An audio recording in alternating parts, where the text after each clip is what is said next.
There are times. There are times when you are strong. No worries, no fear.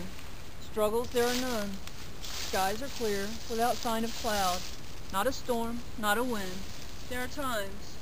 There are times when all seems well, yet hidden beneath is a ripple across the surface.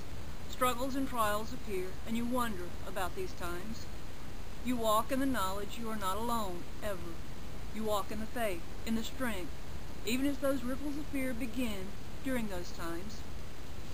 Yet you approach them head on, putting on a brave face, walking with determination, ready to meet any and all foe that dare break your calm. Yes, there are those times when you must face what comes, hoping for the good, while all the while, somewhere in the back of your mind, you know what comes. Yes, there are those times. When I went through my battle with cancer, I did a lot of writing, blogging, and that's what I want to share with you here. January 10th, 2008. I get out of work today to go see that surgeon. Several people had tried to tell me where the office was located. I had looked it up online. I have maps. What I don't have is a sense of direction. Yes, I made a wrong turn, but I wasn't far off. I had just turned too soon. I got back on the main road and went a little farther down. Once I got on the right road, going in the right direction, it was easy to find. I get parked. Luckily it was right up front, and carry those copies of my images, x-rays, and whatever else into the building. Going up to the window, I sign in and listen as I'm given instructions on what all needed to be filled out and how. In the process, I notice a small sign posted on the window. The surgeon I'm there to see is running over an hour behind schedule. We could reschedule if we wanted to. I chose not to. I had waited this long. I wasn't going to wait who knew how much longer for another one. Almost an hour and a half later, I was called back.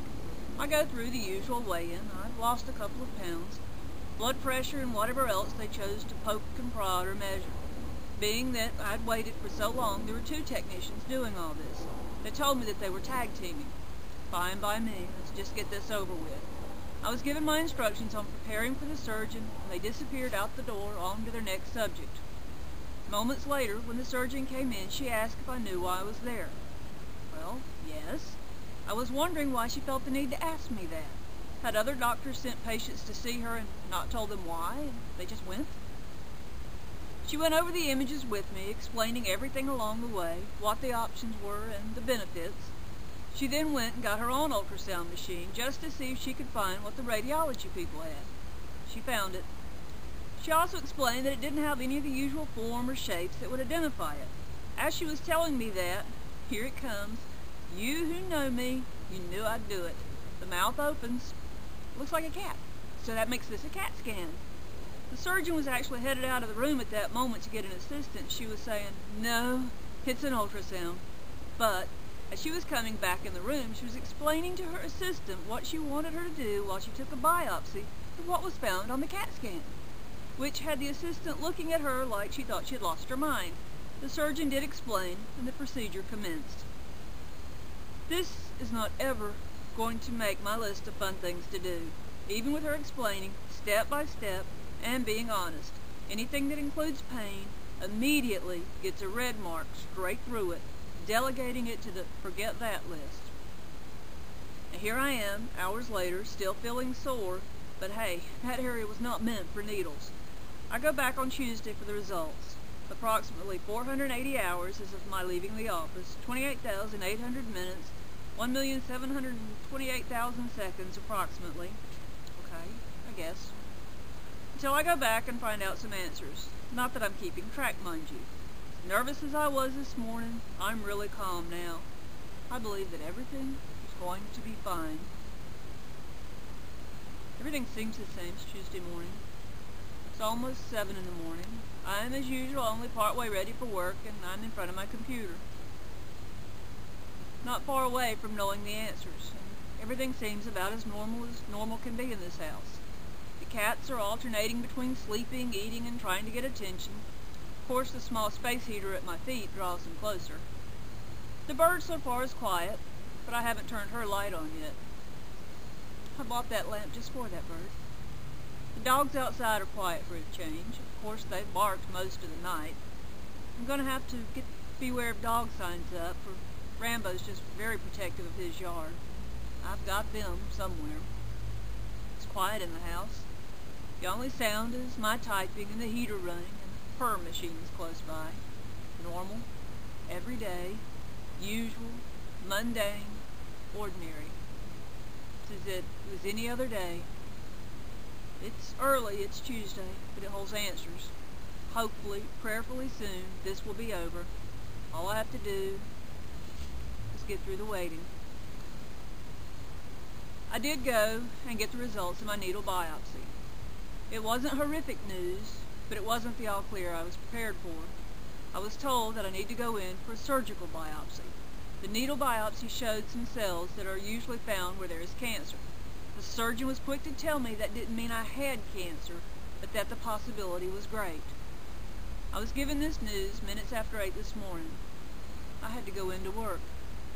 I was going from slap-in-the-face shock to the realization that if I did have cancer, at least it was caught early and can hopefully be easily taken care of. When I got to work, I had become a sort of basket case. I knew. Surgical biopsy or not, I knew. Everyone that approached me gave me the same confused look. They, on the other hand, did not know. After I had nearly jumped out of my skin for the 4th or 5th time, I knew I needed to find a place in the department where I was less likely to be approached by anyone. I had to have some time to come to grips with everything going on around me. Life, it seemed, was spiraling out of my control. Avoiding all that I could, I made my way to the farthest corner of the room. I worked for a manufacturer of specialty yarns. I decided that I would inspect some of the finished yarn and make sure that only good quality yarn had been packed for shipping. It's part of my job anyway.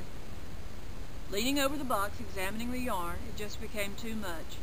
Emotions flooded in, threatening to drown me. Right then and there, I began to pray, as I had not done in a long time. Praying, begging, pleading that I did not want to go through this. Please take this from me. Please don't make me go through this. I will be the first to say that a pat on the shoulder and "it'll be okay, you'll see" would not have got my attention. But hearing the words, "How dare you? How dare you not want to do this for me after all I have done for you?" that got my attention. There's nothing quite like being chastised by the Holy Spirit, but it also told me that no matter what was to come, it'd be okay. I was not alone. I went through a lot of emotions on this day, and while fear tried to creep in, it didn't get far. Even with the roller coaster of emotions, I came to an understanding. I know that there is a reason for this. It's just another storm to pass through, but I'm not going through it alone. Right now, I have to wait on them to call me and let me know when the surgery is scheduled. I know I will have to take 1, possibly 2 vacation days because of the surgery. There's a lot to say, a lot I want to say, but I fear becoming melodramatic, and I don't want that. I don't even know officially if there's anything there. For all my friends who are with me in this, I thank you for being here for and with me. Your support means the world to me, from my heart to yours. Thank you.